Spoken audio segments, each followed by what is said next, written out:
I have the honor of having on Karen, actually. Karen, can you explain who you are and I guess maybe how we can, maybe not how we got connected, but what your role is in all this madness? Oh yeah, thanks so much. Thanks for having me, Lindsay. I'm really excited. Yeah, so my name's Karen actually. I made a documentary film in my bedroom across lockdown from YouTube clips, basically. And it's like a feature film, like feature length film called Turf Wars.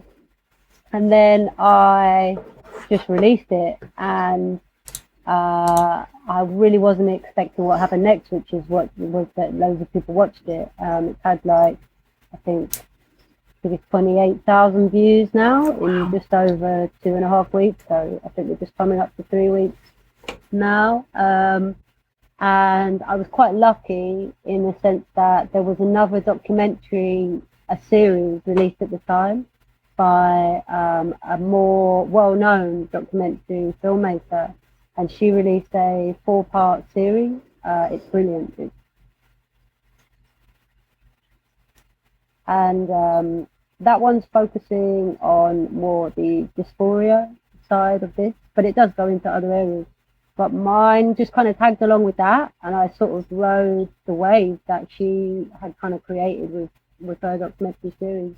And because they're quite different, yeah, loads of people watched it. So now I'm just like on Twitter, like causing some shit, like getting into dramas on Twitter basically now, and trying to like promote the film, just trying to make as many people as possible see it, because people wrote me, like I got hundreds of messages from people, and obviously the comments, but there's over 500 comments on the actual video on YouTube, and people can go and read them. Like, they're just beautiful. Like, I really wasn't expecting such an overwhelming reaction. I was really touched. And then I just had, after that, loads of people messaging me to say, I've sent this to my MP, I've sent this to my child's school, I've shared this with every parent I know. Why are the media not talking about this? I'm really angry that I'm only just hearing about this. My friend has sent this to me, and I can't believe it. So, like, I just feel like, I feel really surprised. And also now I kind of feel like a responsibility to, like, just keep trying to get as many people to see it as possible, and to keep starting some shit on Twitter. So that's where I'm at. That's excellent. I wouldn't even call it starting shit. I'd say speaking truth, honestly. I mean, there's obviously people that are handling this in a mature way, but then a lot of people are just mostly women, not even, but mostly, yes. They're just outright so angry because this is absolutely affecting us. It's absurd and extremely regressive and overwhelming on every angle of this whole transgender agenda, transgender train, cult, whatever you want to call it. What you did is amazing, and I love it. And it's not like as structured as other documentaries, but I don't care about having it like structured or perfect. I find that stuff to be kind of pretentious sometimes, some stuff, but I love the variety of sources that you took. Like, when did you step into all this? Like, I don't know if you can remember, like, the earliest. Was it pretty recent? When did you discover it? Yeah, so I can talk about my avenue into this. So I think, like a lot of people, it was something I was aware of, but as a majorly sort of background issue. Like, I got called a TERF for like the first time, I think it was like 2013, on Twitter in another capacity. And obviously I'm based in the UK. But like since then, I saw more and more people were clearly, like, even in my friendship group and stuff, like coming out as non-binary or trans or this, that, and the other. But I always kind of just felt like it was a bit of a fad. And I didn't really put the connection together until I saw everything that went down with J.K. Rowling. So, like, and I think that's probably true for a lot of people. So back in the day, back in the day for me anyway, I was kind of like on the periphery of like feminist circles. I tried to start a feminist magazine like years ago, and I Wow. just really didn't have the know-how at all to like make it work. So that kind of sank. But like back then, yeah, we're looking at like 2013, I think it was. Like, I remember trying to promote this magazine that I was like basically doing by myself, and like just saying, you know, as you do, you just start talking to random people on Twitter, and somebody called me a TERF, and I had to Google it. I was super confused. I was even younger then than I am now. Like I was like real green, and I really didn't know what it was, and I was quite shocked because I wasn't sort of. I also felt a bit insecure, like I'm not educated enough. I didn't go to Oxford or Cambridge or something, so I shouldn't really. I'm not Laurie Penny. I shouldn't be talking about these things. So I felt like I was stepping on eggshells. Like, oh shit, maybe I said a faux pas. Maybe I did put my foot in my mouth. I don't know. Maybe I should check again. And then the more I looked into it back then, I was like, right, I don't know. And I had this friend, and she was helping me kind of run this magazine that didn't go anywhere. And I remember broaching the subject with her and just being like, I don't want to like be mean to anybody or anything. Like I'm not against anybody, but like I like surely like male privilege plays like a part in this. And I could feel even at that time, like 2013, like myself feeling like come on now, like isn't this like? And I remember having this conversation with her, and she was like, you make a really interesting point. And I kind of made some point, I can't remember now, about like, yeah, I remember it being about male privilege and how if trans women have had privilege as men for like years, and like, isn't that something we should talk about or something like this? And then she was like, oh yeah, well maybe, yeah, we should think about this. I'll get back to you. And then we never really spoke about it again. And then I went away and did my own thing for like several years. And I wasn't really online. So like, I've never really done much social media. Like, I'm just not a very online person until now that I feel like I need to be, like, to get some shit done. But like, yeah, I kind of found social media to be a place where my kind of personality type would just get sort of sucked into some crap that was going to like distract me or get me like, yeah, just get me into things that were not going to be useful in my real life. So I kind of ignored it all. And then obviously with lockdown and everything that happened in 2020, everybody's kind of forced to be way more online. And so you're kind of this captive market for the tech pros, you know. And so obviously, and then when J.K. Rowling thing happened, I was like, no fucking way. I was like, I'm not even the biggest Harry Potter fan, but I did read them when I was really little. But I just thought she was a classy woman. Like, I just like respected her as a like, that's pretty banging that she was able to like, you know, do what she did coming from where she came from. Like, and I love seeing women succeed, you know, period. I wasn't like her biggest fan or nothing, but like, I just thought, no way. And as straight as it happened, I was like, no, not having that. And I just, then obviously I was like peaked into something that like, I didn't really need any background on it. I needed to catch up with some things that had been going on, like things that had happened in those interim 7 years. But I kind of already had the feminist basics covered. Like I already kind of knew that. And like, I'd already had these thoughts to myself along the way. I just hadn't really been involved because I hadn't been online.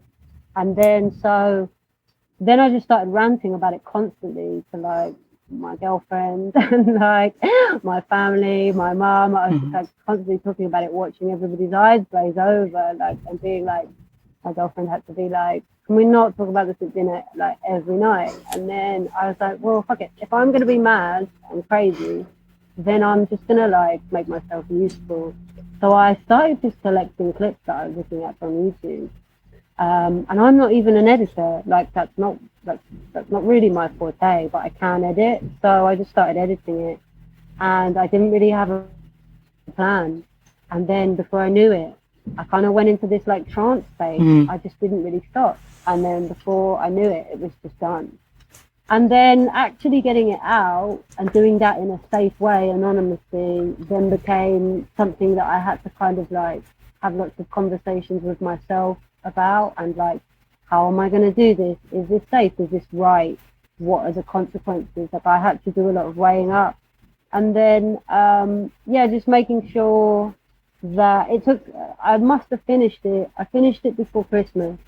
I think I finished a draft of it, a cut around September 2020, and then I was basically testing that draft of it to see if it would get ripped off YouTube straight away, or what kind of. I was anticipating a lot more problems with the copyrights and stuff, and yeah, I did have a few problems with the copyright.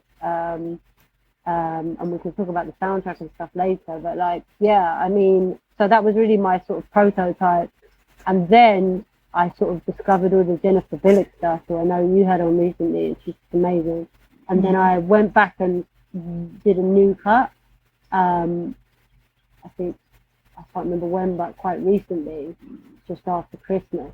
And I put Scott Nugent in, I put Jennifer Billick in, and a couple other bits and bobs, and then I just released it into the wild, and like, yeah, things went pretty mental for like 2 weeks for me. But like, I just really loved making it, and I really didn't expect anyone to watch it, and I was kind of making it for like half for myself, and that's why the music that I love is in it and stuff like that. And then yeah, I think it sort of hit a it just hit a nerve with people, I guess.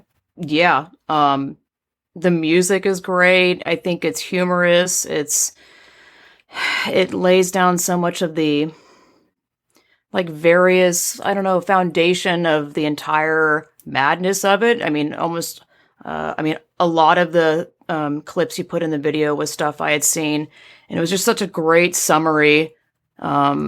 I guess really essentially like, scratching the surface of all this craziness. It's so funny that you say you were not an editor, yet you were able to accomplish that. And I've spoken with another person who does YouTube videos, and they're really good. And I went to school for television production, and I'm like, she's like, "Oh, I'm not an artist. I don't know what I'm doing." I'm like, "Are you serious?" Because if that's you don't know what you're doing, dear Lord. I mean, the stuff that this woman did was like, people go to school for that shit. It's just crazy. I feel like it may be something that you are, you're not a natural editor, or no, you are a natural editor. You didn't maybe go to school for it, but I feel like when something is you're being drawn to it and it's just something that you maybe feel like you have to do because that's why I'm doing this stuff. It just kind of, I don't know, your mind, body, and soul, at least for me, kind of takes over in a way. That sounds really corny, but like I just feel like I don't have an option to not do what I'm doing. It's just so important. It just kind of speaks to like how important I think it is for you and other people that are doing videos or whatever. It's just you find a way. There you go. That's the word or phrase I'm looking for, and it's awesome.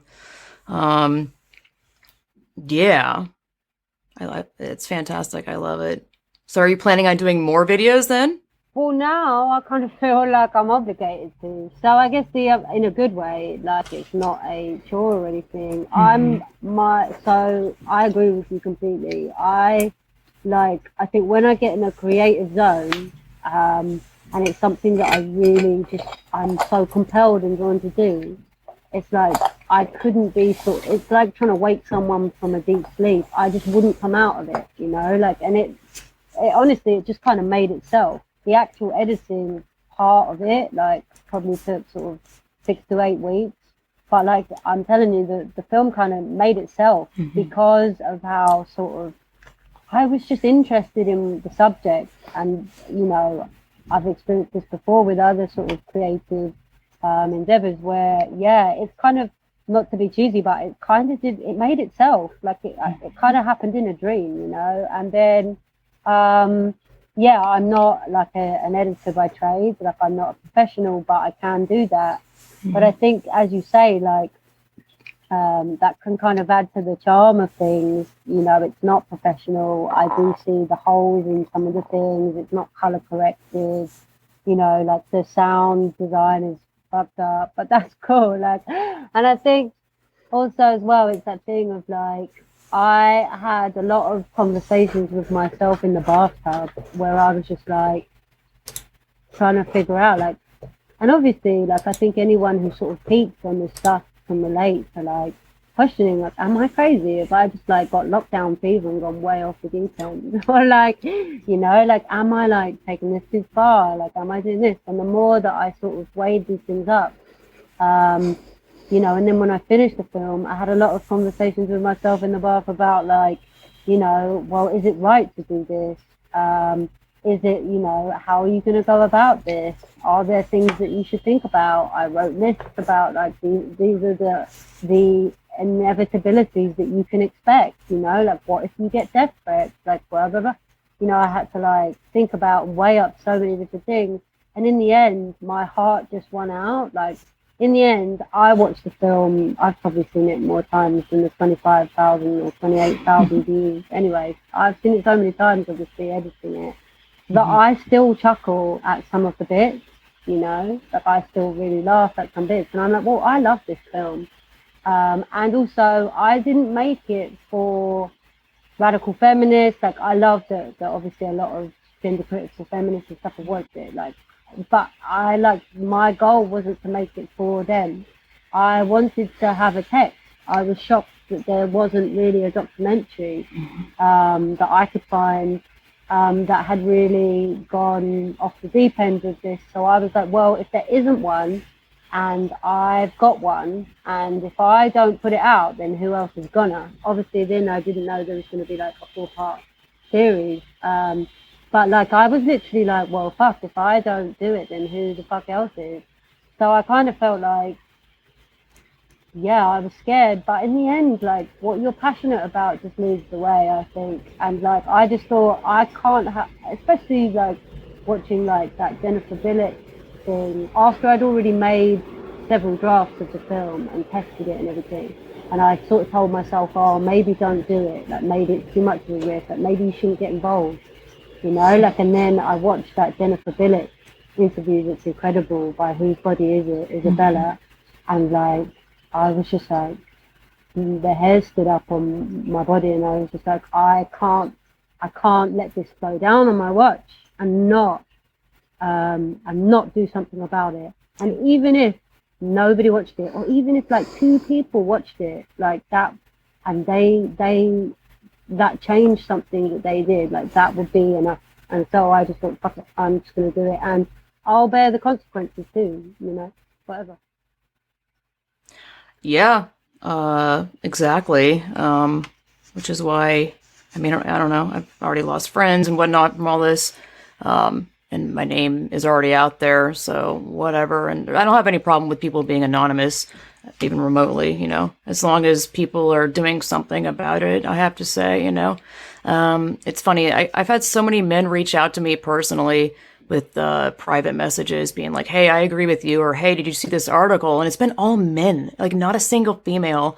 I was talking to one of my gay guy friends, and he's like, oh, that's so interesting. I've had mostly females reach out to me. And I was like, maybe it's because I'm so abrasive that men recognize that. I don't know. It's been all men. Not a single female has been like, yo, secretly, I agree with you. And I just think that's really interesting. And in the beginning of all this, I'm not talking about you, but I'm talking about people that are like too afraid to speak out. And I'm like, oh, okay, I get it. People don't want to lose their job or their comforts or their friends or even some of their family members. But now I'm like, when men reach out to me, I almost feel like insulted where I'm like, so I get to stretch my neck out and deal with all this shit or the potential crap that can happen.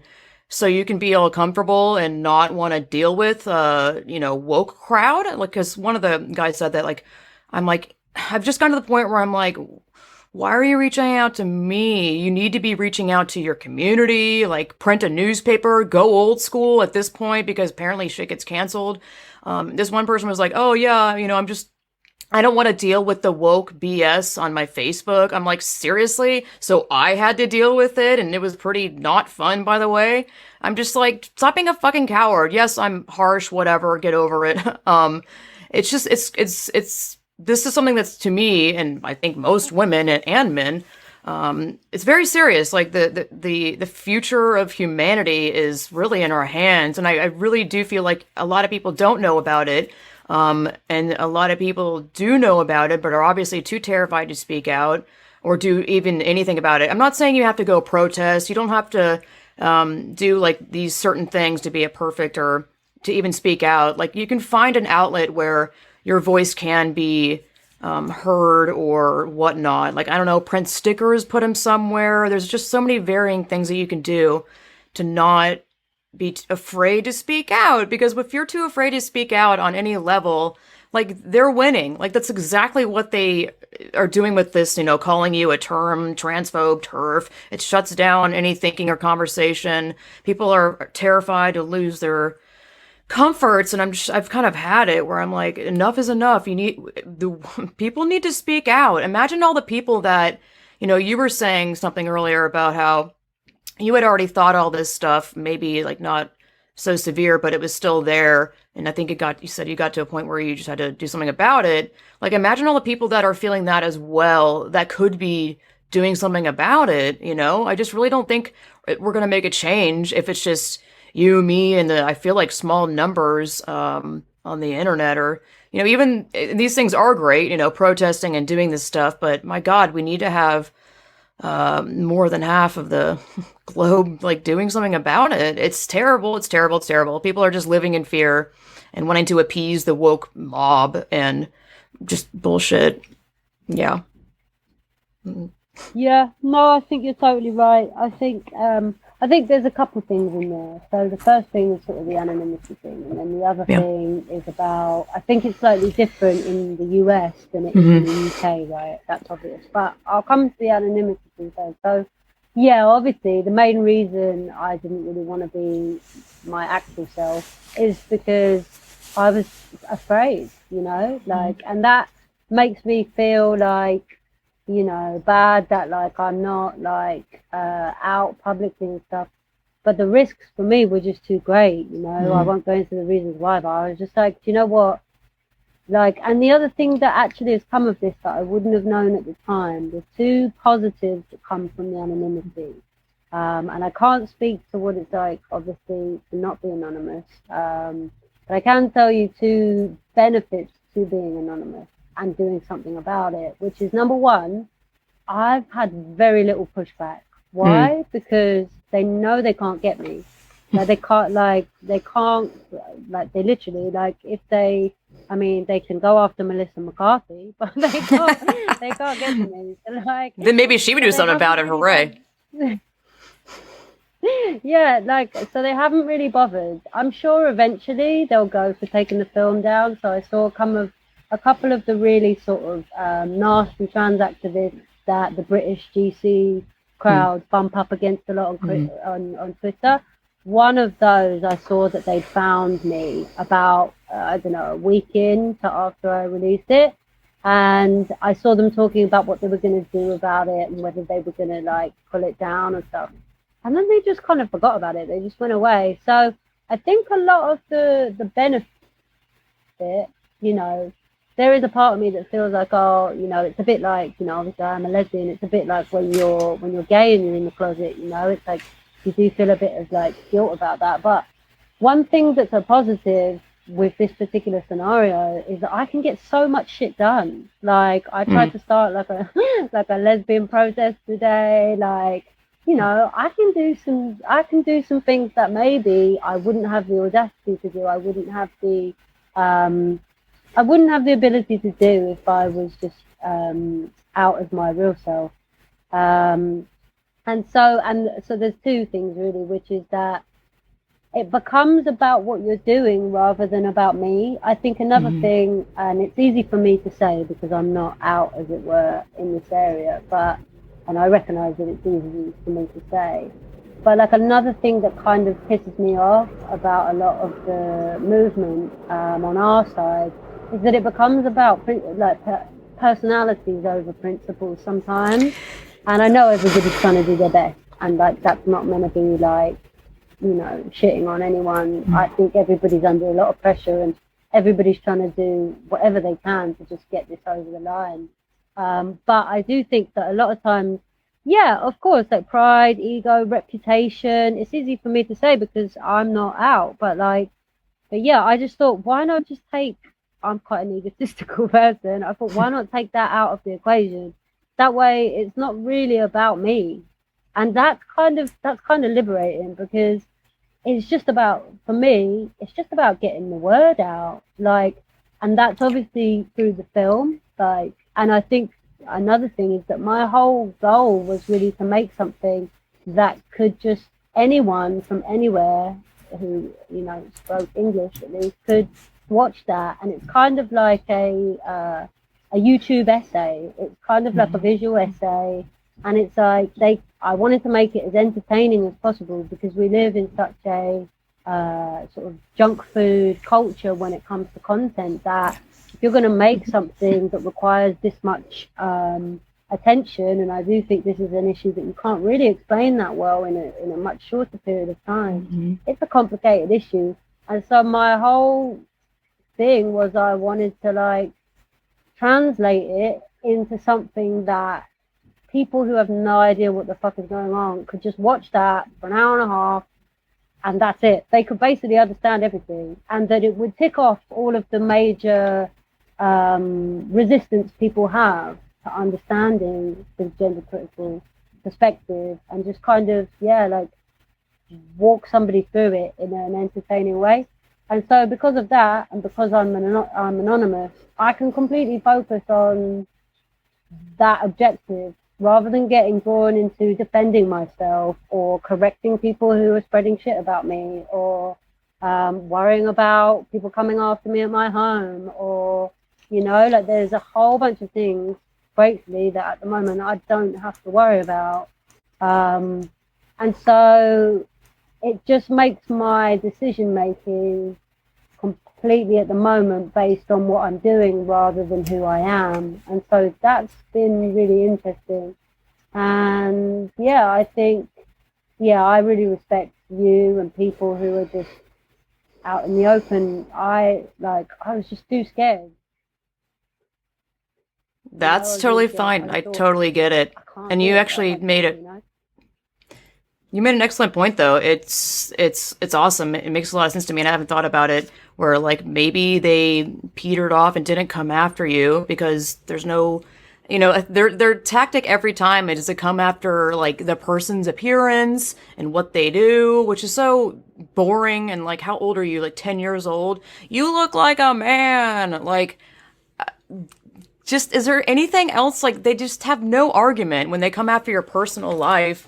It's just can you not even stay on the topic or stay focused if you actually, they always shoot themselves in the foot. If you actually had something that you believed in and you wanted to, maybe have a conversation, go figure, or back up your side of whatever you believe in, wouldn't you back up your side and state maybe real science or anything besides attacking me, just me and what I look like and this name calling thing? It's just it's obviously tactics to shut down any conversation, which is ridiculous.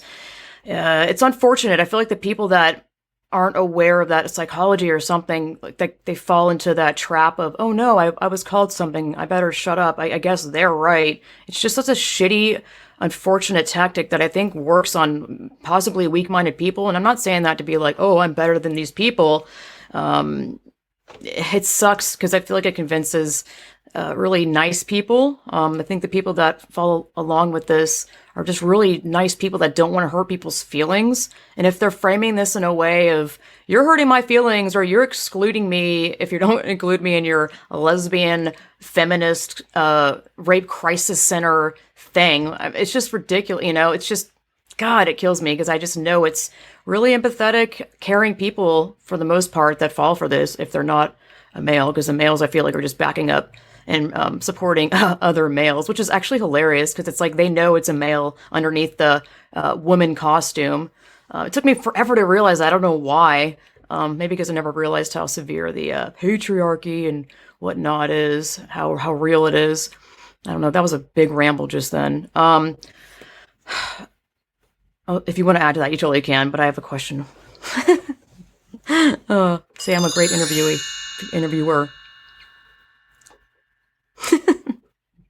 Hmm? No, that was great. Yeah, I think I got into for a bit sort of, people, I like watching a wide range of shows and stuff, so I'll watch all sorts of things that go way off the deep end just because I'm interested in. I don't feel like ideas that I don't agree with are a threat to my sort of character or to my mental health or whatever. So I'm quite happy to listen to shit for a little bit that I don't agree with, even stuff that I find, repugnant. Sometimes I'll watch something just to check that I still don't agree with it. No, definitely still, after 10 minutes I realise I still don't. But I think I love Jonathan Haidt, who, I love his research and sort of he's kind of on the same wavelength as like Abigail Shrier, who's a journalist and did an amazing book. But like, I love people right now who are talking about the fact that like social media basically has just injected mental illness into the culture. Now, of course, mental illness has always been in the culture. And to some extent, I think, all of us could probably fall into some mental health categorization, on any given day. I certainly could. But I definitely think that over pathologizing of things that are just like poor boundaries or selfish behavior or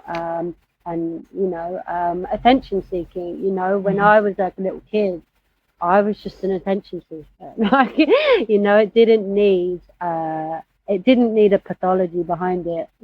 And I definitely think that with social media, people who would have been outliers in our communities, before we had this sort of globalized society, they would have just been sort of on the periphery, and they would have, and now everybody's got a megaphone in their hand. So, it's like, you used to, if I used to go down to Brighton for the day, with my mum, there'd always be like, when I was a kid, there'd always be like some megaphone man on the street telling you that, the world was ending and whatever, that, people from all different chains of crazy thought, and now that guy with the megaphone on the street in Brighton, he's like got 200,000 followers on Twitter and is like injecting his crazy into the political sphere and dominating the conversation. Because another thing that comes up a lot is that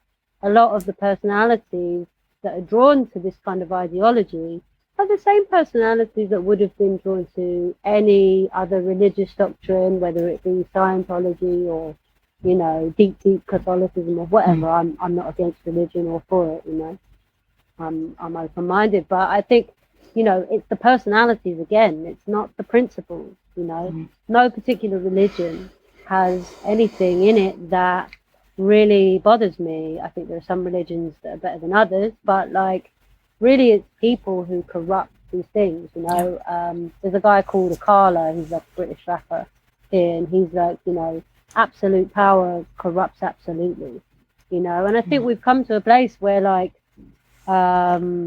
we politicians and people like that, generalizing here, but they were always the kinds of personalities who were sort of on the scale of megalomania, like people who are driven to be in positions of power. That's why you get people like the Harvey Weinsteins of the world, or powerful men especially. And what we haven't had, I think, and we need more of, is obviously like checks and balances and more safeguarding for vulnerable people.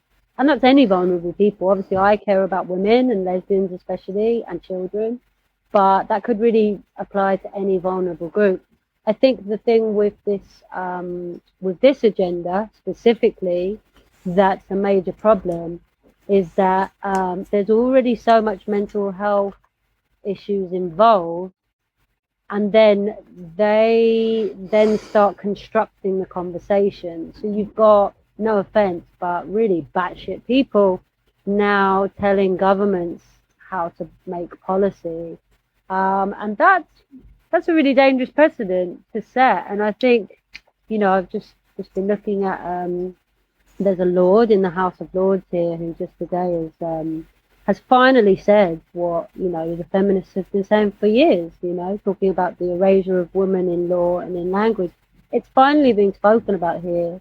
And to kind of ramble on to the other thing that we were kind of saying is about, I think here in the UK it's a little bit easier because we're smaller, we're much smaller, so in the population, if we organise as feminists or as parents and stuff like that, as lesbians, whatever, if we organise, there's just less. There's less to compete with because we're a smaller country, So I imagine in the US and Canada, all your ideas and your activism gets diluted because it's across a wider plane. And also here, there's like a long history of like socialist, feminist activists, and so that combined meant that people, from what I understand, obviously I was late to the party, but like, I think people were like, people were up for the fight and they knew how to do it. So I think we're really starting to see the UK lead the way. I've been in touch with a lot of gender critical feminists in Spain. They've been sort of chopping up my film and like doing what they need to do with it to get the message out with my blessing. And like, they're just like, now they're just taking the tools that I think they've obviously got their own way of doing things. But they've taken what we've done and they're just making it their own. And I think the great thing about the UK is our laws is some of the earliest legal systems. So if you can force through cases like Kira Bell here, like Alison Bailey, then you can set a precedent that can be applied in places like Australia, where they've got a big, anywhere that's basically a part of the Commonwealth or used to be. You can just basically copy and paste what we're doing, and I think the trans activists know this now. So I think I think like any good narcissist, that they are clinging on for dear life, and I think we'll see a few more angry outbursts and whatever. But the game's up. It's done. Like, everybody needs to go home, trans activist guys, because it's over. Like you're hiding in plain sight, and we can all see you. And everybody knows. The reason I made the film was this cannot be a secret like this. Like, everybody knows. You talk to people. People have a deep, I think, compassion for the plight of transsexuals. And I think in people's minds, like myself and like my mom and people, like, they're like, oh, well, I feel really bad for the transsexuals. Like, yeah, like we all do, man.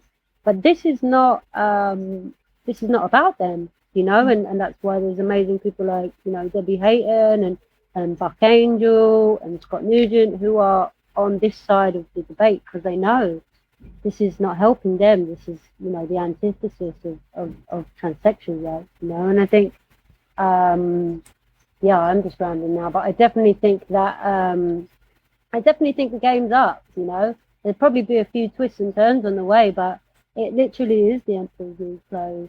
Everybody knows what no one will say. I know. And every time a woman says it, she gets deplatformed. But I think soon, it can't go on much longer, I don't think. One can only hope that it, won't go on much longer. I foresee it's going to take. I just am so curious, like, because it does really honestly feel like a cult, and it is a cult from what I can see. The mentality behind all this shit. It's going to take some crazy deprogramming or just shift. I'm not sure. I don't want to, I guess, get ahead of myself. And I've always thought that for some reason the UK, I feel like they've dealt with a lot of this transgenderism affecting the country. UK is kind of like ahead, or you guys have dealt with it, I feel like, before we have. And I feel like we desperately need a Kira Bell case, like I've been saying this, or some sort of thing like the Kira Bell thing. But then I'm still like pessimistic, where I'm like, if that happened here in America, people would still be like they wouldn't care or it wouldn't hit as hard for some reason. I can't really explain that. It's just a feeling I have, which is not a fun feeling, but I just think a lot of people are going to be obviously injured and hurt before people wake up. I'm not entirely sure. You were mentioning earlier about how you hinted at something about being creative. Is there anything else in your life that you're creative with? Because I think that video is definitely very creative and funny. And like anything else that you're creative with? I'm just curious.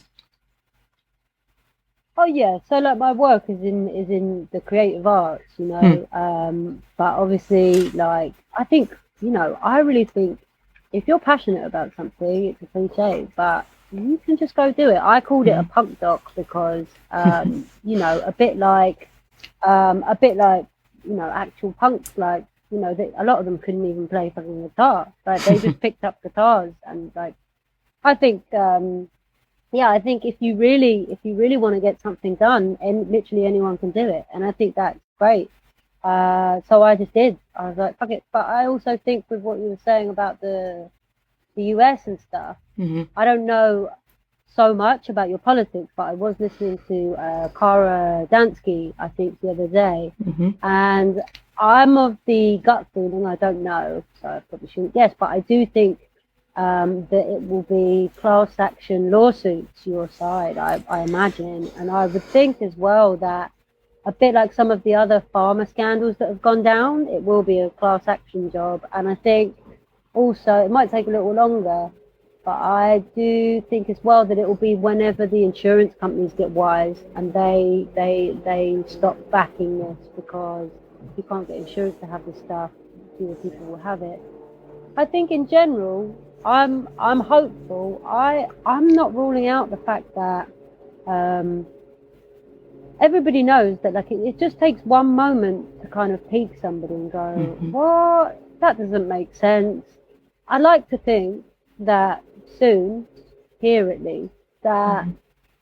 there will come a moment when literally the curtain just goes up and you can see you can see the entire set, you can see that it's not real, you can see all the actors, and you can see all the people. If you really look, you can see all the people pulling all the strings, Hmm. you know and like the show's over. Like, we've suspended our disbelief for long enough, and I think, like, obviously I made a film, I love the movies, and like, you know, it's true. Like, there's a reason why films are no more than 3 hours because people don't suspend their disbelief for much longer than that. Like, and I think with trans activists especially, like, the goodwill and the goodwill of people will run out. It's Hmm. not an endless supply. Yeah. People putting up with all the millions of genders and all the millions of pronouns and all of the coercively controlling things. People won't put up with it in politics, but certainly people won't be putting up with it in their real lives. And this started to touch my real life. Hmm. Around about the same time that the J.K. Rowling thing happened, it actually like some shit went down in my real life that I was not happy about in relation to this. So I was like, well, fuck, like if it's got this far, like people's patience will run out.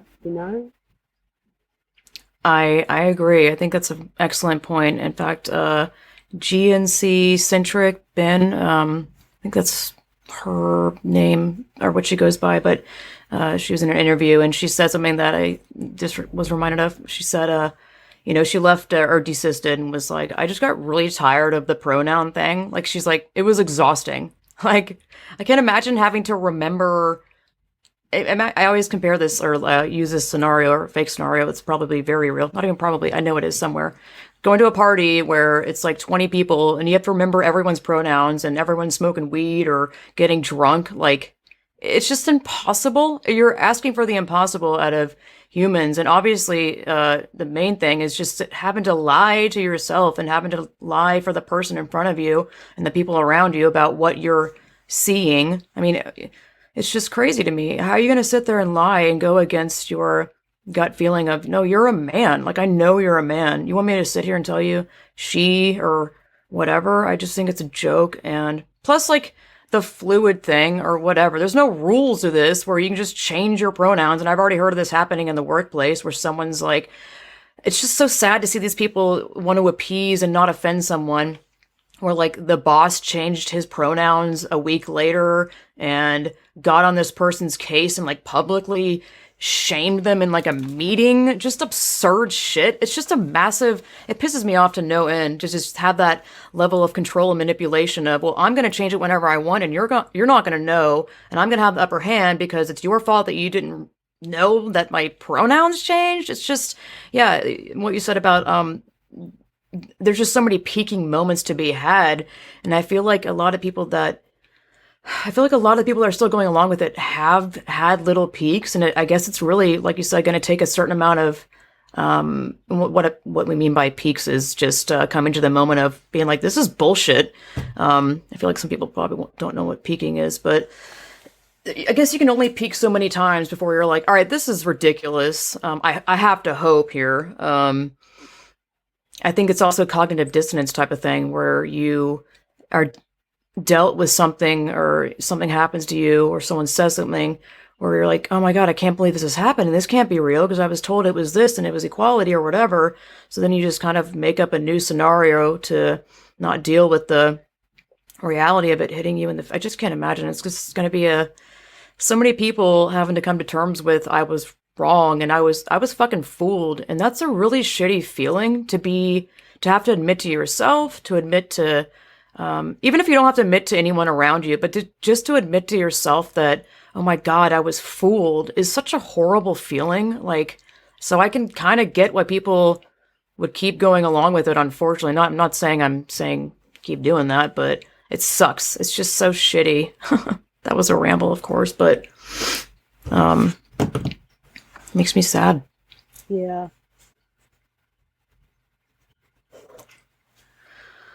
I think you should do a AGP documentary I definitely type thing. agree.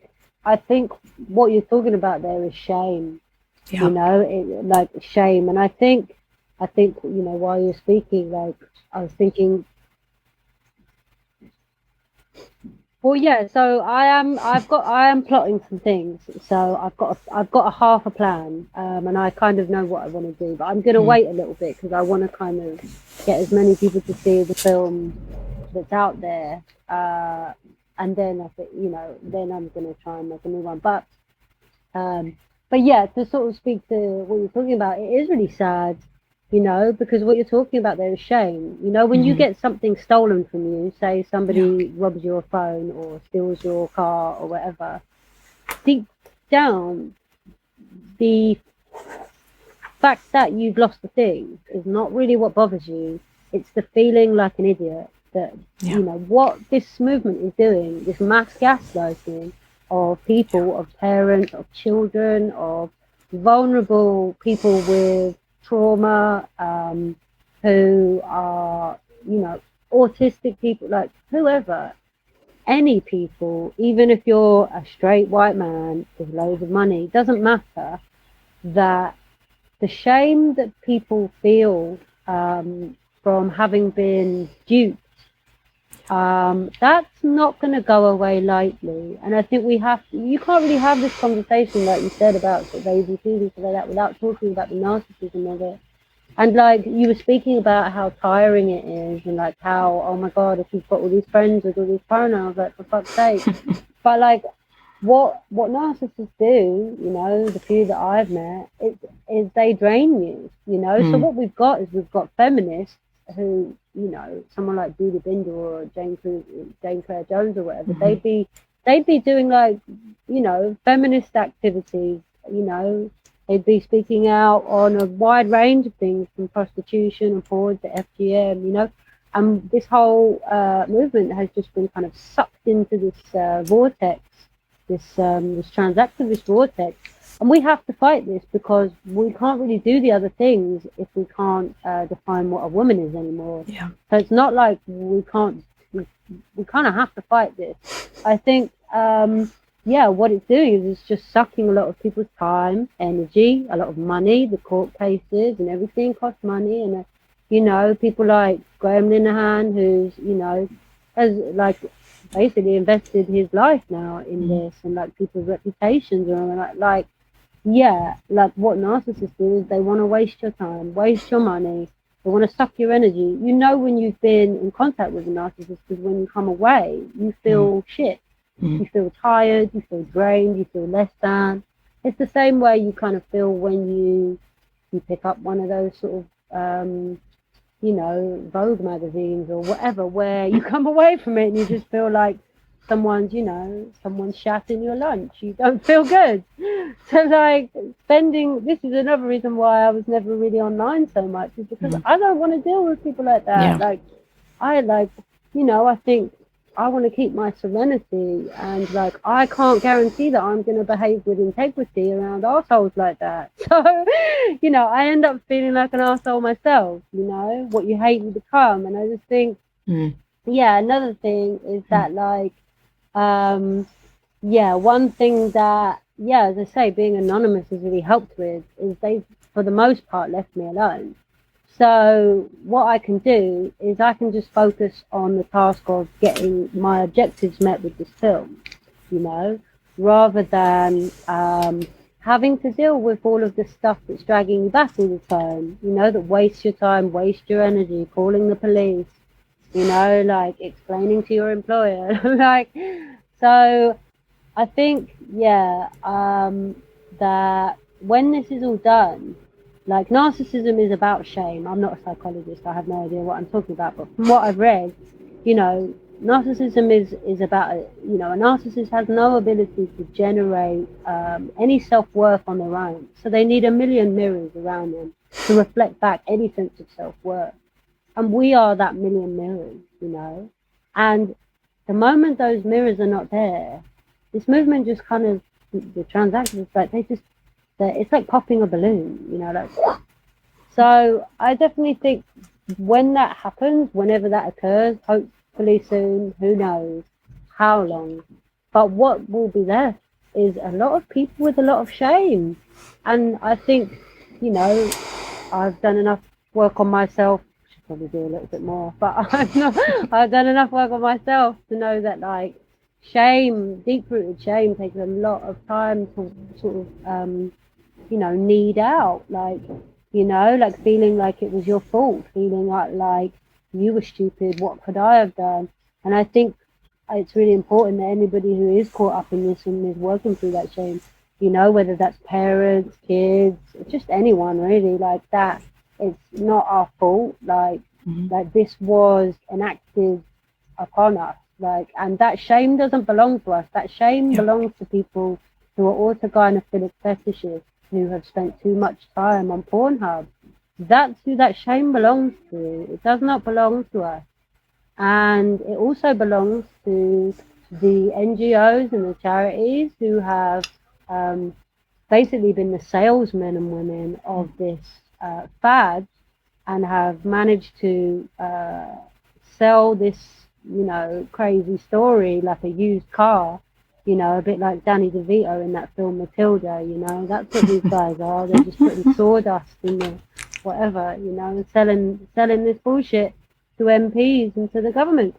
And they're doing this, as we know, from amazing research in Jennifer Ability, people like that. We know that this is coming from, the NGO arms of big pharma bosses. So that is really my interest. You said that, you're into conspiracy theories and stuff, and I agree with you. This isn't really a conspiracy theory, it's a conspiracy. It's a conspiracy fact. Like we can see the grants since like 2010 or whenever it was. Like, we can see this shit. Like it's not, we don't really need a theory because it's all there for the most part. And whenever the veil is lifted from people and they see the strings being pulled, I mean, there's going to be some anger, because shame becomes anger really fast, in my experience. And in fact, like people will want to,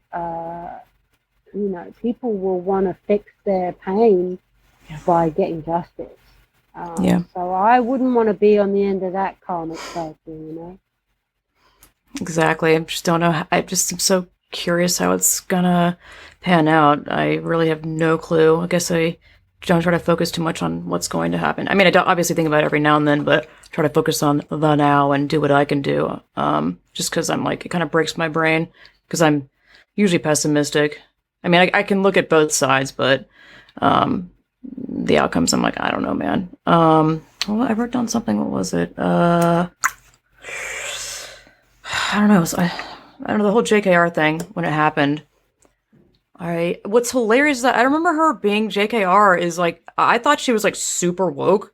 Like she all of a sudden said, oh my God, I almost said Gandalf. That's not his name. What the hell's the Dumbledore? Dumbledore is like, was gay. And I was like, all right, she's trying to get woke points, but I was like, whatever.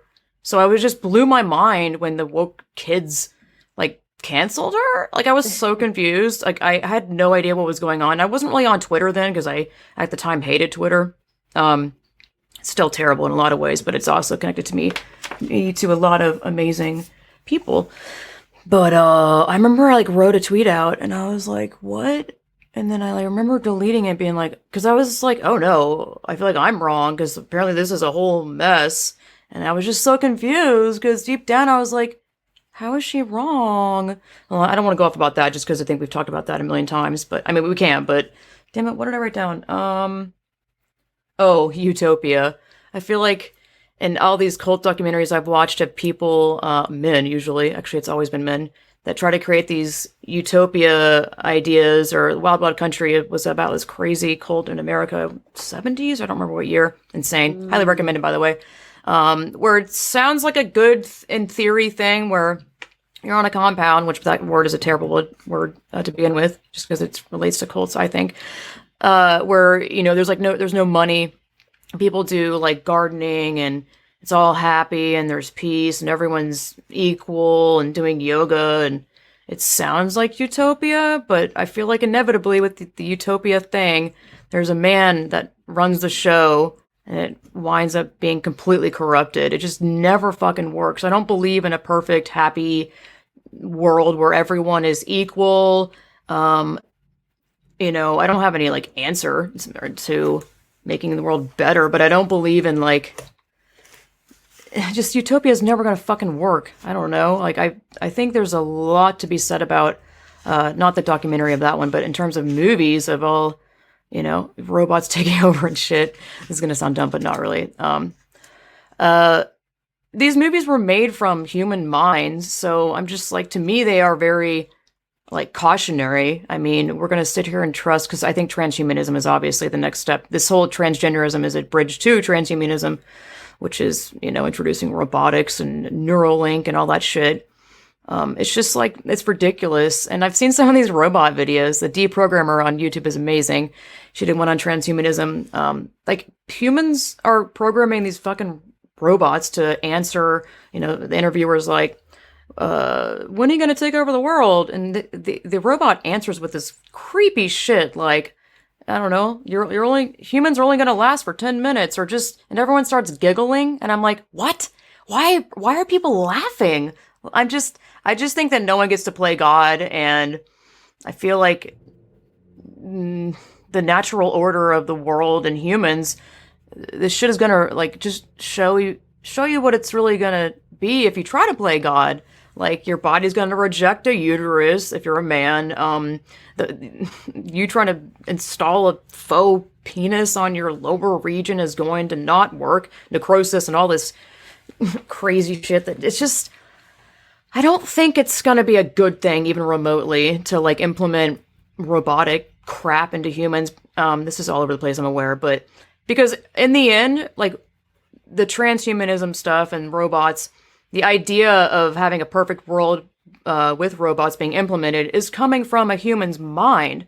And who's to say that that human who is creating all that has the perfect mindset of what a perfect world is going to be to everyone? I think that it's going to always fail because I think it's just white rich men that have too much time and money on their hands to even think of this shit. I have seen one white woman that has been on board with this, and they sound fucking crazy, and they can never keep on topic. And I'm just like, what?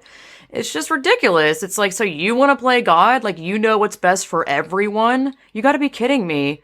You know, I'm a spiritual person and I just don't believe that anyone has the authority to play God. And like, sure, you want to play God, have at it, because you're gonna see what fucking happens. And reality is gonna slap them in the face. That's just what I think.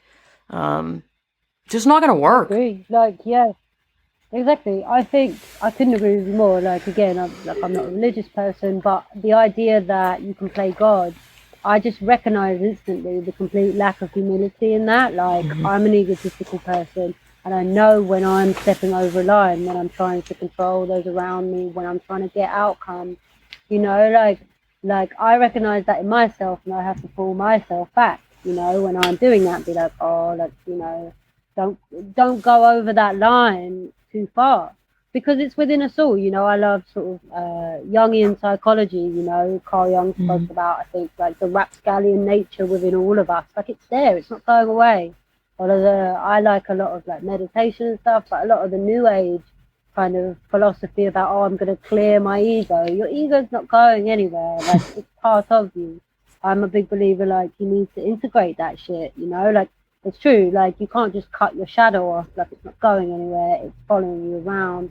I think to the extent that you are dealing with your shit, it's less likely to run your unconscious mind and therefore your behavior and so your life.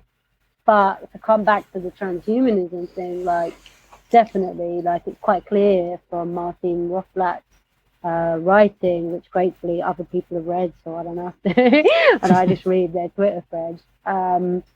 You know, it's quite clear that that's where this is going. And with the playing God thing, like, this is literally just, I know that Jennifer Billock calls them like, I think it's biophiles, you know, people who are, or biophobic or whatever it is. Like, they're just, they're afraid of nature. You know, I keep going around saying this, like, man's greatest obsession is that he will one day conquer nature, and man's greatest fear is that he has no control over female biology.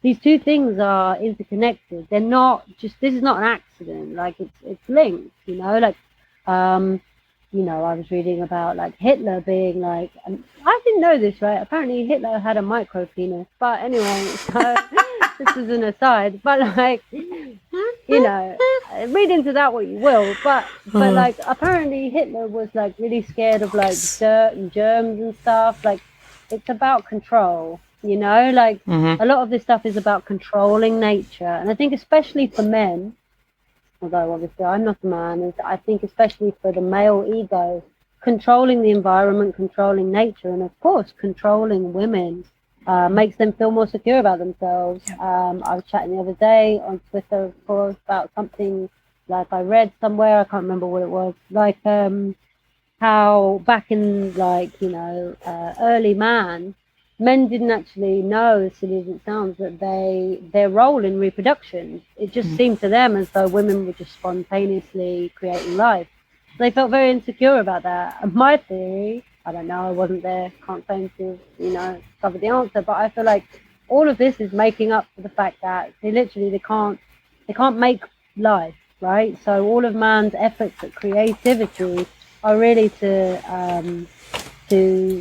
compensate for that. And I think when you look at people like Martin Rothblatt and his crazy situation with his crazy ideas and crazy family and whatever, like, you can quite clearly see that there's a desperation to kind of control female biology there, and it's wrapped up in all this sort of psychopathic language. But like, you know, it's just a projection of the male ego and the insecurity of the male ego in not being able to create life. And I think once you kind of recognize that, they become a lot less scary. Obviously what's happening is scary, but it's a bit like a child. Like, it's a bit like a really sort of rich, really rich, really spoiled child, where it's like they're just like playing God. Like, they're just playing with their trucks, and they think that it's real, and it's not real. And when people literally wake up and go, no mate, that little thing you built there with the Lego is not, it's not real. Like, sorry to tell you this, we didn't want to mention it, but you're taking it a bit far now, and like, your fantasies and visions that you're projecting onto the world, onto women, onto the bodies of children, like, they're depraved and they're sick. And And it's not just about like, oh, playing God, but it's about domination. We can see that it always is. And with the robots you were talking about, like, yeah, I can't remember which Joe Rogan episode it was, but I remember watching it. It's like something out of Black Mirror, that series Yeah. by Charlie Brooker. Like it's literally. I think I then looked at Black Mirror again and realized most of the stuff Charlie Brooker came up with, and the other lady I think it was that he wrote that with, I can't remember. That most of that is based on real things. Like we really are doing like gene and editing, and we really are doing like robot dogs in China. Like they really are doing that. So, and then with COVID, that's just been accelerated. Our digital lives have just been that change that was happening anyway. It's just been accelerated. And yeah, so I think that I've said this as well, and then I'll stop talking. That like a lot of this reminds me, like I was like a young teenager, like in the post 9/11 era, and it really reminds me of that kind of like paranoid fear and like just the imminent threat feeling when you were having these sort of different stages of warning all the time, and everybody was like not telling the truth about the Iraq War and Afghanistan and all this stuff, and WikiLeaks and Assange and all this stuff coming out, and that's when I was getting into proper conspiracy theories. Like, but it reminds me of that and what's kind of cool is that a lot of that shit works itself out. Obviously some really terrible things happen, but I have absolute faith that like a lot of this stuff will kind of come out in the wash. I don't know how, I don't know when, but I believe that it will, and I think that we'll just look back on this era in the same way that we look back on the Iraq War. And like, Dr. David Kelly, the weapons expert, who was saying that we can't see any evidence of weapons of mass destruction. There's been canaries in the coal mine in every great delusion, or every great lie that's been told. And I think we're starting to just, I think it's becoming ever more clear, Yeah. Amen. I need to find a different word instead of amen, because I'm like, oh, I'm saying men. But I'm fascinated with your mindset and your take on this. It's very, deep thinking. I love it. Not that I didn't expect that, but it's fantastic. That's why these interviews are so important to me, because I get to hear so many different people's opinions and their takes and where they came from with all this. And every single one of these interviews is I've learned, something new, or I just think it's obviously very valuable.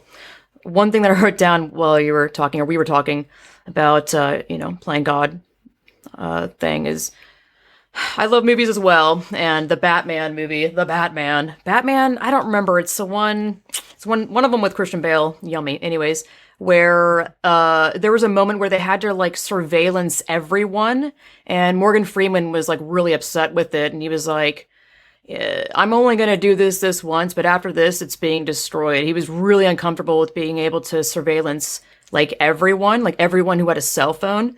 And I thought that was interesting. I watched that recently again, and I was like, at least he had the decency to not want that much power and find it to be very wrong. Yeah, I think it's a really interesting subject. Like I say, I avoided social media for a long time, and obviously now I use it just as a means to an end, really.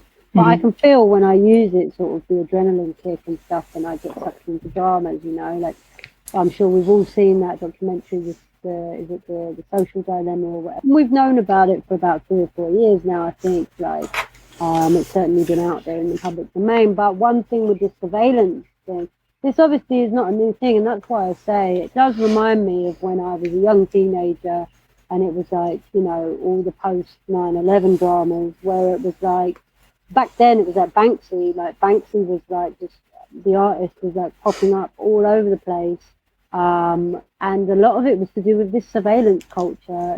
Back then it was like, you were a conspiracy theorist if you thought there were too many cameras, the kind of thinking of like, well, if you're not doing anything wrong, well, what's it got to do with you? Like if you've got nothing to hide. But I'm a big civil liberties fan, like I read, just about enough Chomsky and watched that film, The Corporation, and you know, I'm a big believer in freedom of speech and civil liberties because we know where it goes if we don't have that. And it's not because I'm necessarily doing anything wrong, although quite often I am. You know, it's mostly just because I don't want the government to have that much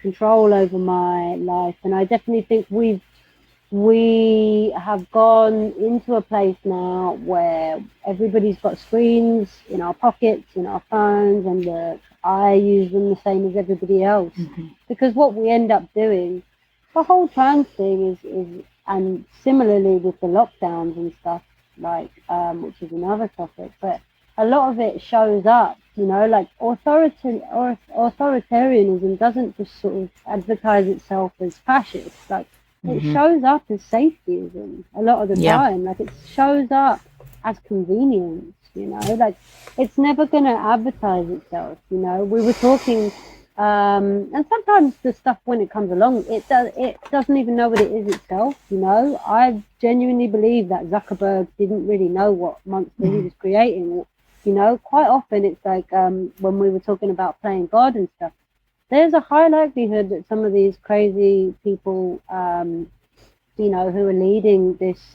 big pharma march or whatever, that they think they're doing good. You know, you were speaking earlier about the people who believe that they're doing good. A lot of stuff will, you know, a lot of things are done in the name of doing right in the world and doing good. I used to love George Carlin, you know, it's my favorite comedian to watch. And he was like, it's all the people trying to do good in the world that are fucking it up. You know, it's like me here with my, you know, beer or whatever it is. Like, I'm not causing any problems. It's all the people out there trying to change the world that are fucking it up.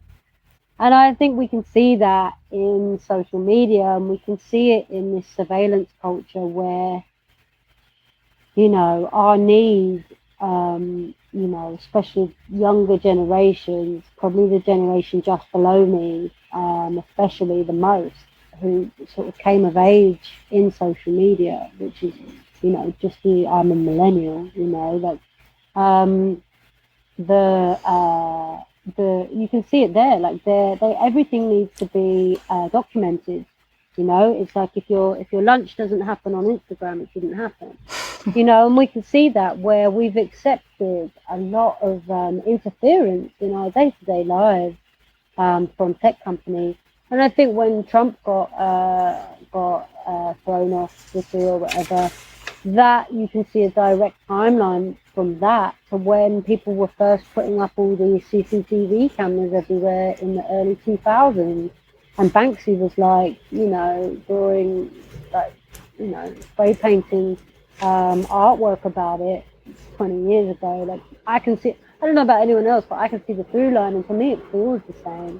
I feel under just as much tension about freedom of speech as I did back then, as I feel just as much tension about this kind of quite Orwellian doublespeak and a lot of the protocols and regulations that are being brought in the name of keeping us safe. I don't believe a lot of them, you know. But then I wouldn't, because you know, I love conspiracy theories, but I always think there's a grain of truth in a lot of them, even if some of them are bonkers, you know. Completely agreed. Yeah, 100%. It's just like a lot of, you know, there's a lot of conspiracy theories, but a lot of them I believe are real. I mean, I don't think Bigfoot's real, but it's just unfortunate that the woo woo or okay ones get mixed up with the ones that are actually real. It's like, you know, this transgender thing is.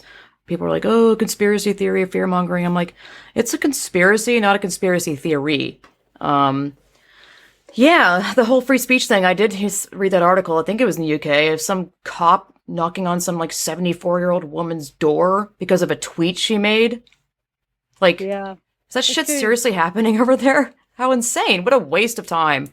Oh yeah, it's crazy. I mean, to kind of come back, you know, to the conspiracy theory thing as well, like, again, back to George Carlin. Like, George Carlin said around that time, I don't know, late 90s, early 2000s, on some chat show, talk show, you know, political crypto or whatever.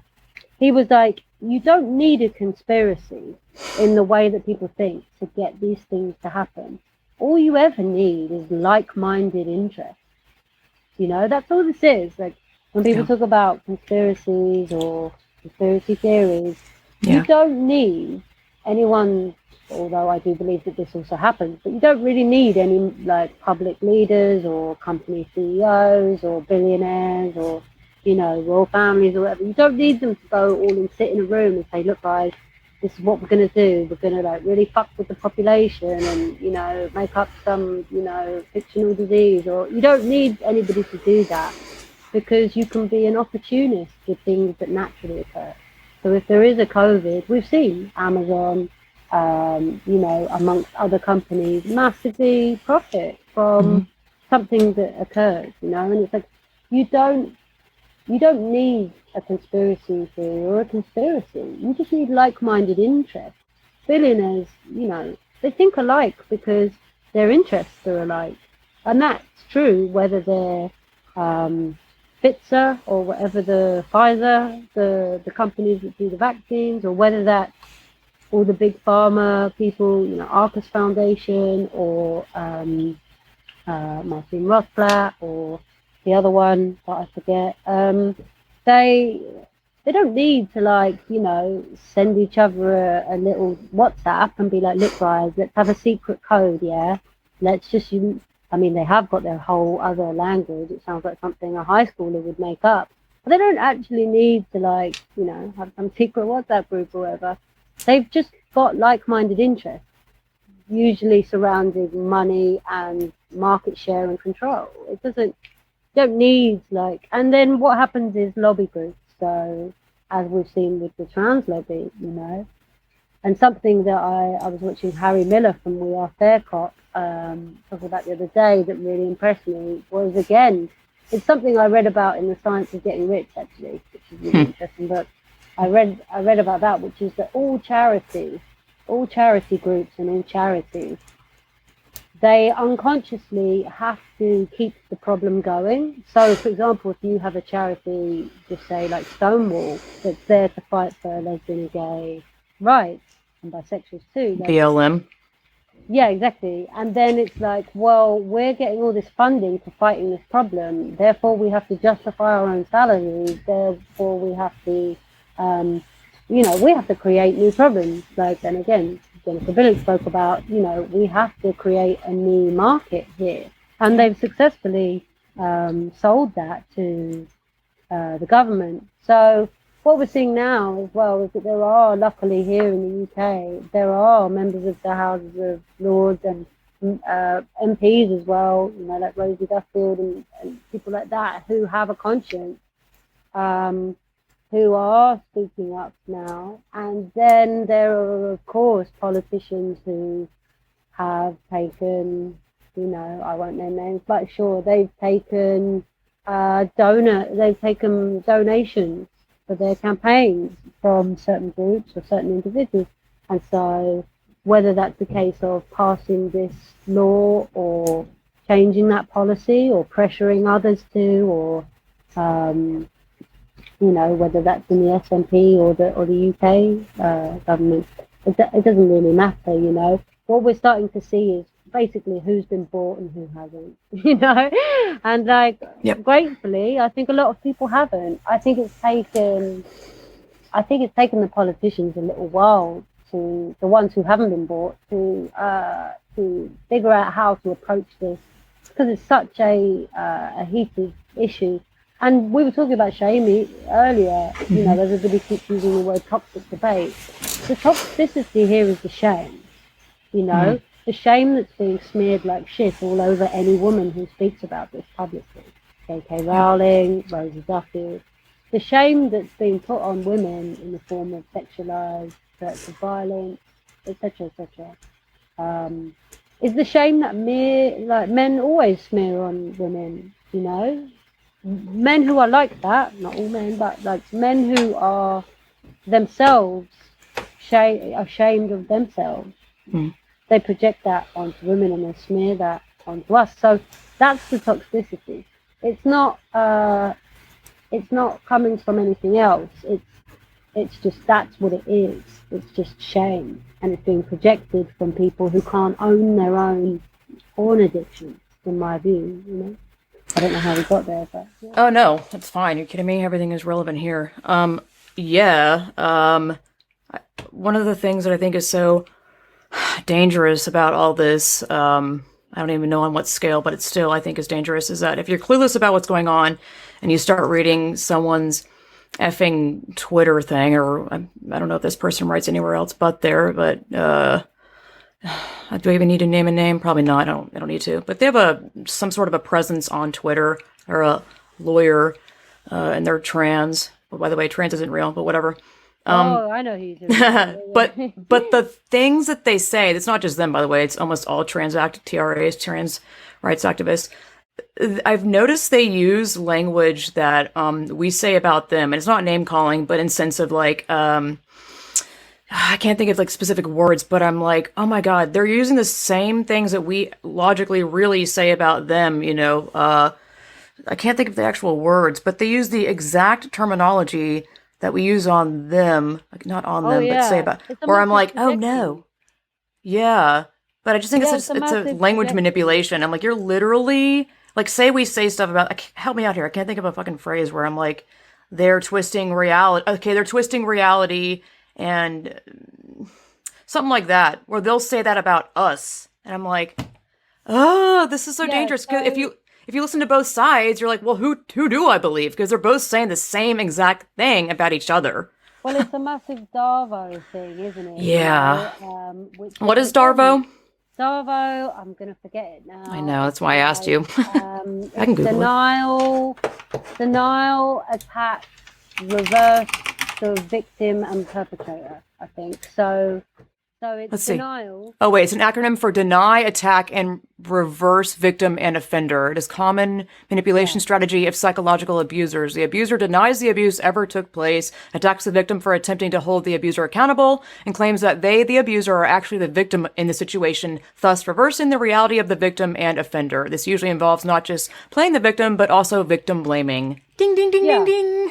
Yeah. So Darvo, what you just said there, like that is just a classic narcissist move, which is again you see it all the time in the trans activists and in a certain chase person who I believe you may or may not have been referring to, but as I yes, am correct, I can fucking say so I do. And I think it's really interesting. There's a couple of things there that I pick out, which are that like something that keeps coming up, whether it's Martin Rothblatt in their books that they wrote about transgender to transhumanism, or whether it's Chase Strangio. Literally, all they do is they just they reverse the victim and offender all the time. So everything they're doing, they tell you that you're doing to them. It's just a massive projection, and it's one of the it's one of the tactics, but I even don't think that it's always a conscious tactic. I don't necessarily even think that I think some of them maybe do, but I think a lot of them are just so psychologically incapable. They're so in denial. There's a reason that the Darvo starts with denial. That they psychologically, you spoke about cognitive dissonance, and I'm not a psychologist, but you can clearly see that they cannot live steeped in this denial, in a rational world. So what they have to do is they just have to bat it away. It's like a tennis game, and they're just constantly hitting the ball back to you because they can't cope with the truth. So there's that. And then there's also, because I am anonymous, I've just started going up to Chase Stranger, and I like sit on Twitter, and then I if I happen to see their tweet, I try and make myself the first or the second person to comment. And I just started going up and saying, that's not true, is it, Chase? That's not true. And then it escalated to now I'm just going up and straight up, just going up and saying, Chase, can you explain whether or not the ACLU's funding from Arcus Foundation for the last decade in any way impacts your advocacy of the drugging and mutilating of children? And I'm just going up and saying that now because And then what I noticed the next tweet would be, not that I'm that self-centered that I think that Chase would write a tweet for me, but I'm just saying, not that I think that, but the next tweet will literally be, don't even bother looking at my mentions. They're full of people calling me ugly for not being manly enough. And so I'm forced to go into that thread and be like, Chase, come on, Chase, nobody said you're ugly. We're just asking you about Arcus Foundation. And I wasn't the only one. There's like 3 of us in there. You know, we're having our little Arcus Foundation party. Like, and literally he's like coming out of that thread and all he's... She.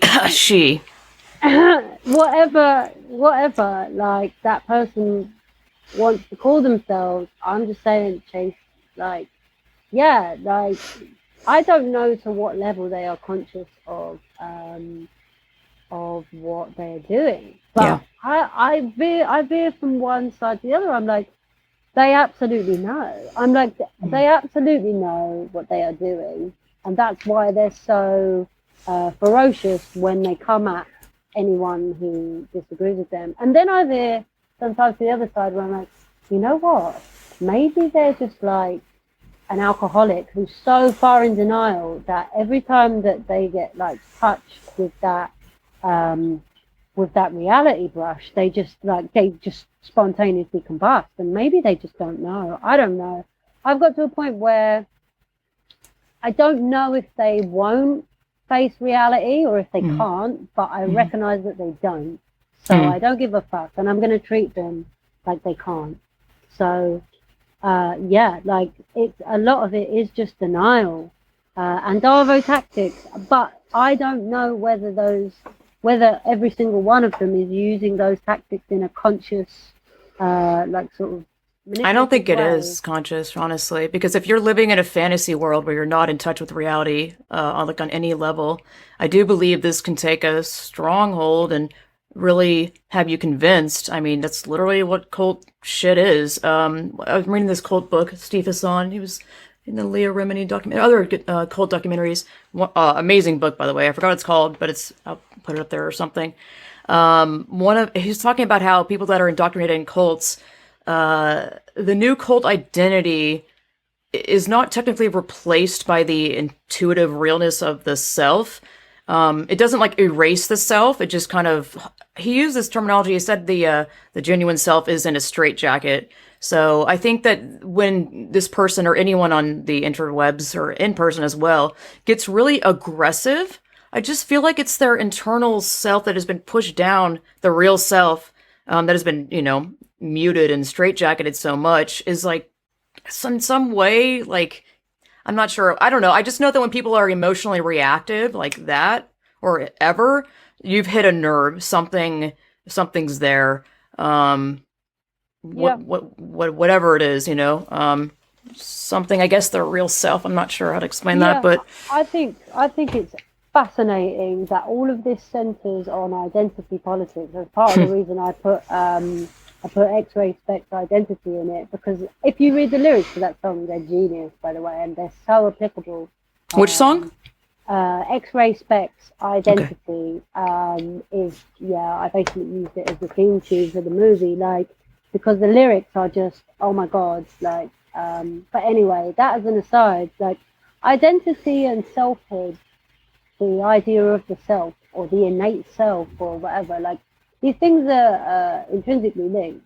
The weird thing for me is that a lot of identity politics, or pretty much all identity politics, they center on external things, so things that relate to the body, right, which to me is kind of an external thing. And yet this idea of selfhood, to me, anybody who's engaging in identity politics, which I briefly did, as a young, quite angry lesbian feminist, like, of course, I engaged a bit in this sort of like, poor me, kind of narrative around being a woman or being lesbian. But I think as you mature as a person, hopefully, like, I definitely got to a place where I was like, actually, like, your identity really doesn't have that much to do with these isms and schisms that you put on yourself. Like, And really, the true sense of self is really about your character, is about your integrity, Yeah. is about your likes and dislikes, is about your, and I think really what we're seeing, in a lot of this activist culture, the SJWs that have been going this way for about the last decade, and trans activism is really just the extreme version of that, which is, you know, that I definitely think it's a complete lack of self.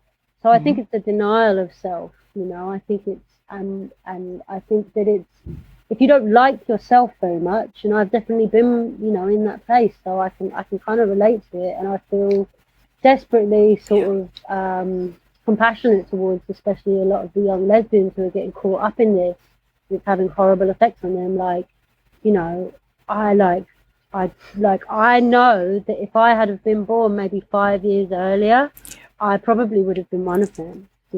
I identify with everything they say, and I was not comfortable, as a lot of us weren't, with our female bodies, and I would have done anything, at age 14, 15, 16. I would have done anything to escape my female destiny, because to me, being female and being a lesbian was just the most like I felt repulsed by the idea that, and luckily we live in a slightly different culture now. But what I think is that a lot of this is about a complete lack of sense of self, which I also relate to because I had no sense of self when I was younger. It's really, really difficult as a girl, never mind in, other countries that aren't rich Western countries. But I think, I definitely think that it's very difficult to find your sense of self when you're in a culture that tells you that you're nothing all the time, and especially now with, porn and, everything like that. So I think what this really is a reaction to extremely low or no self-esteem, and people who feel that they need to create an alternate identity because they cannot connect with their own. And we see a lot of this with the body dissociation and stuff. That's a sign of trauma, when I've been in places where I've been traumatized or whatever, like for weeks, I just feel like I'm not really in my body, and I suddenly one day I realize, oh shit, like I'm not really here, I'm in my head, and I think a lot of, like we spoke about, a lot of this is about trauma, a lot of it's about mental illness, and a lot of it is about and I put this in the film, is like not wanting to. I don't want to be whatever a woman is. I don't want to fucking be that. I relate to that so much. Like me at 16, it was like, oh god, when I was just realizing I was lesbian, I was like, please, just make me anything but that. I don't want to be. And I saw porn. I think the first time I saw porn, I was 11. And I remember thinking, oh my god, I don't want to be that. I don't want to do that. And that's also another reason why I put the porn in the movie too, because I don't think that those things are unrelated. I think that we have to really. I think it's brilliant that we've got this feminist analysis, and I'm so grateful to people like Jane Claire Jones and stuff like that, who basically put it all in a binder for you so that you can contextualize your experience. But I think if I was a teenage girl now, I would just want to escape. And and I'm grateful to people like Kira who have such courage to really sort of put their trauma out there into the world. Like that, I can't think of anything more courageous and brave. Yep, exactly. That's the real stunning and brave, 100%. And Amy, Souza, woman I interviewed a while back, not that long ago, she's spoken about this, about it opened my eyes to it really too. Well, first of all, it's so funny that in the 90s it was all, don't label me, and it sounded like a complete 180, but she said something that was so profound, like when you label yourself as anything, you identify, I'm not saying this verbatim, but you identify so much with that one thing that you just kind of have blinders on about anything else. And also, if anyone threatens that one thing that you've identified yourself with, or multiple things, it's going to feel so much more personal, and you're going to feel really offended because it feels like it's you. I just think it's obviously a huge mistake to put these fucking labels on you or just say I'm this or whatever identity. Like it's unnecessary. You don't need like I just think identifying with something so heavily that it becomes your entire life, you miss out on like everything else that's going on around you and being curious about what someone else thinks or anything because you're like this is the way and I just think it's a huge mistake to it's very narrow-minded and Yeah, I think and it's dangerous. I definitely agree, and I think this is the problem, is that there's, and as was articulated so well in Dysphoric, the series Yeah. documentary, that, we can see, and I think a lot of us as females, we can totally put ourselves in the shoes of young girls who don't want to be in female bodies. And I think also that is something that, I ended up growing out of. I think by Yeah. the time I was about 21, I was like comfortable with my body, my sexuality. I still had quite a lot of shit to figure out, but like, I was kind of just about comfortable in my own skin and didn't feel completely ashamed of my vagina, my hips, my Hmm. anything, Stretch marks, all that stuff. Yeah. my facial hair, like whatever, like like whatever it is that's not adhering to, traditional beauty standards or whatever. And I think really beyond age 21, I stopped really giving a shit about that stuff. It's very difficult to tell a 15-year-old girl about that, and I think because you don't know Hmm. until you work it through, and some Yeah. people work it through at different ages. And I think what's disgusting, truly, truly disgusting, and I like, yeah, one of the things that makes me really angry is the idea that a girl who's like, say, Kira Bell at 16 has anything at all in experience in common with an orthogynophilic 40 to 50-year-old divorced guy who's had kids, who isn't surgically changing his body at all, and is just a sissy hypno porn or regular porn addict. To think that, because actually young girls getting caught up in this are getting caught up in this largely because of porn culture and rape culture and just generally woman hating, misogynistic, Yeah. male privileged, patriarchal culture. And the fact that the audacity, the arrogance and audacity that a man in his, a male in his 40s or 50s or whatever, that he would have, not only to play and do his LARPing as a woman, but that he would have the audacity to speak on behalf and advocate for not only females generally, but a 14-year-old girl. To me, it boggles the mind, and it just shows you the levels of arrogance that we're talking about here. Like the and I do actually just see it as an addiction. I'm not letting them off Hmm. the hook and saying like, oh, Yeah. it's all an Oh yeah. addiction. But I can definitely see all the hallmarks of, of just, it's just porn addiction. That's just what it looks like, you know. Completely agreed. Absolutely. Well, I think we're gonna wrap it up here because we've got. I mean, I could talk forever. I'm like, I need Yeah, I'm food. getting tired now. I know. I mean, this shit is always exhausting. I really want to talk to someone.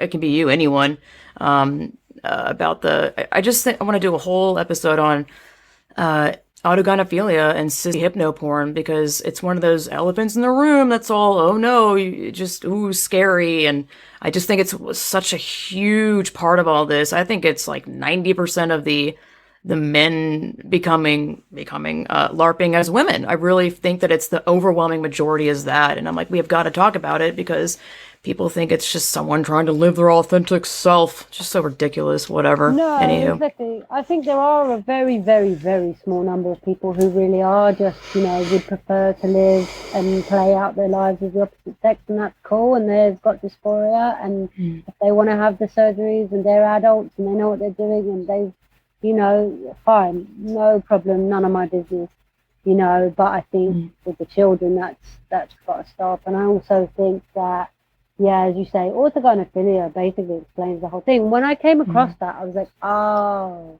Yeah, It's a bit like with the exactly. big pharma stuff. There were Hmm. two like aha moments, Yeah. that were literally just like, oh, I see. Yeah, all right then, I can understand this completely. And big pharma as well. It's like, oh, okay, makes perfect sense then. And yeah, and I think also kind of Philly, yeah, like try and get Ray Blanchard on because I know that he does do these sort of podcasts. Word. Hell yeah. I used a bit of him Hmm. in my film. And who else? There's Doctor. Is it Deborah So? She'd Yep. be good to talk about that. She's a sexologist. Hmm. And there's a really kooky guy who I don't know very well. I'm sure he's all shades of wrong, as everybody is. But there's a guy called Rod Fleming, who's quite funny actually.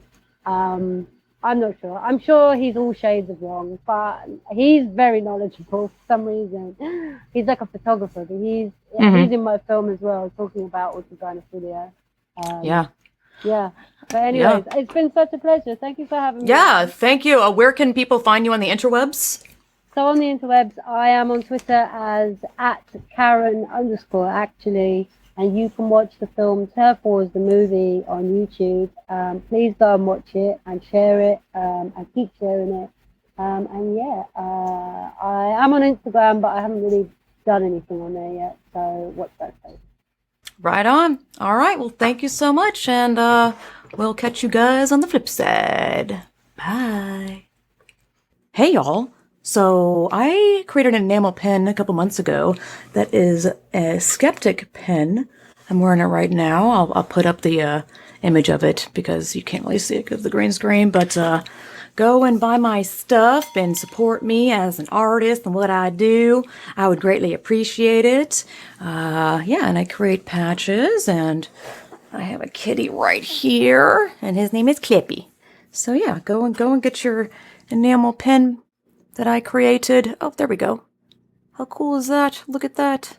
What truth do you know? And I created the card too. It was a lot of fun. Actually, it was a lot of work. So yeah, go get you one.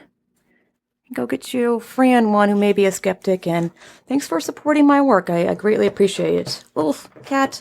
All right, bye. And it's gotten to a point. Damn. No. 1940. Motherfucker.